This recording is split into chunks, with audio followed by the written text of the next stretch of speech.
Hello, Twin Lakes family. My name is Miss Yolanda, and I am the Children's Ministry Director here at Twin Lakes Church.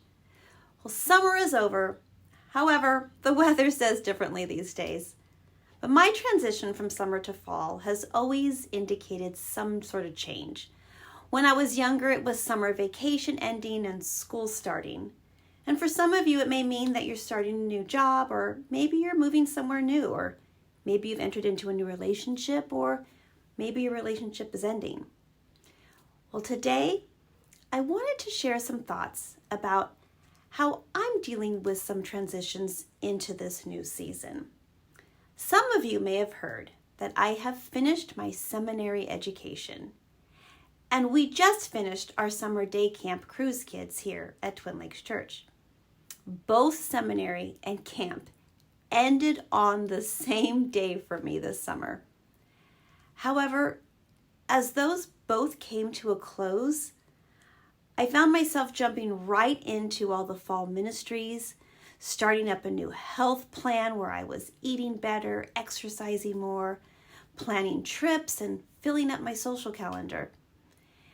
And while all of this sounds super fun, I found my mind and my heart feeling pretty frazzled. I found myself stuck kind of in between this ending and beginning. As I was saying goodbye to my summer staff, the kids at camp, their families, and my friends who became family in seminary, I hadn't really stopped to allow myself to feel any of it. I was just jumping into the next thing. But something didn't feel quite right. I just wasn't feeling great about anything.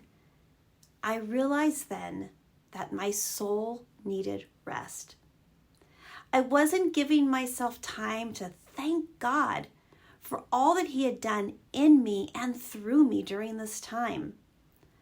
I also hadn't allowed myself to grieve the endings before I was jumping into these new beginnings. And I wasn't allowing God to take the lead on my plans. But Proverbs 16:3 reminded me that when we commit our activities to the Lord, our plans will be established.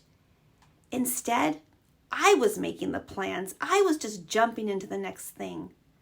I wasn't allowing God to make my plans or giving myself the time and space to rest and be still, like Psalm 46:10 reminds us.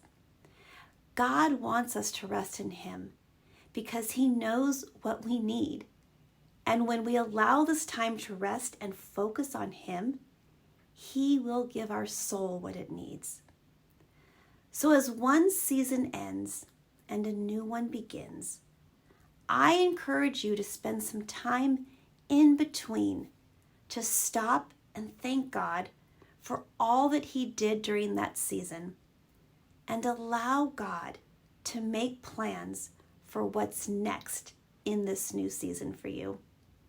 Have an amazing day. God bless you. Bye-bye.